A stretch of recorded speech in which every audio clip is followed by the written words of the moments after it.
এক বছর পেরিয়ে গেল, তবু যেন রক্ত শুকোচ্ছে না, থামছে না জাতির কান্না। জুলাই যেন সময়ের অসীম ক্ষত হয়ে বসে গেছে।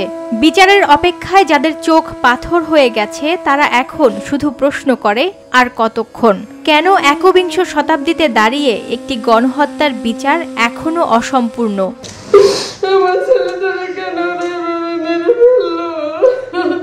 এ বিষয়ে অন্তর্বর্তী সরকার ও আইন মন্ত্রণালয়ের কোনো গাফিলতি নেই বলে মন্তব্য করেছেন আইন উপদেষ্টা অধ্যাপক আসিফ নজরুল। তিনি বলেন, যে প্রক্রিয়ায় বিচার এগোচ্ছে তাতে এই সরকারের সময়েই শহীদ পরিবার বিচার পাবে। দায়িত্বে সরকার বিন্দুমাত্র গাফিলতি করছে না।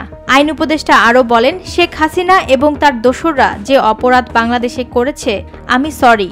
আমার মনে হয় 1971 সালে পাকিস্তানি বাহিনী এত জঘন্য অপরাধ করেনি, কিন্তু তারা এখনো মিথ্যাচার করে যাচ্ছে। মহাখনী শেখ হাসিনার অডিওগুলো শুনলে বোঝা যায় এখনো তার নির্যাতন করার ইচ্ছা আছে। এটার মধ্যে দিয়ে আমেরিকা অফিস চিনতে হবে। ঢাকা সারা বাংলাদেশের প্রত্যেক অঞ্চল আগুনে পোড়া।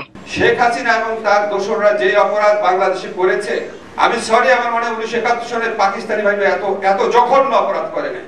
এদিকে জুলাই হত্যাকাণ্ডের তদন্ত পরিচালনার দায়িত্বে পুলিশ বাহিনীর থাকা নিয়ে ক্ষোভ প্রকাশ করেন জুলাই শহীদ পরিবারের সদস্যরা। পরিবারগুলোর আশঙ্কা, যাদের হাতেই রক্ত ঝরেছে তারাই আবার তদন্তে।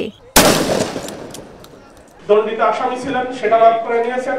উনি অনেকগুলো প্রতিষ্ঠানের পারমিশন নিয়েছেন আমাদের সন্তানদের রক্তের উপর দাঁড়িয়ে। এখন আমাদের মুখোমুখি হতে উনি ভয় পায় কেন?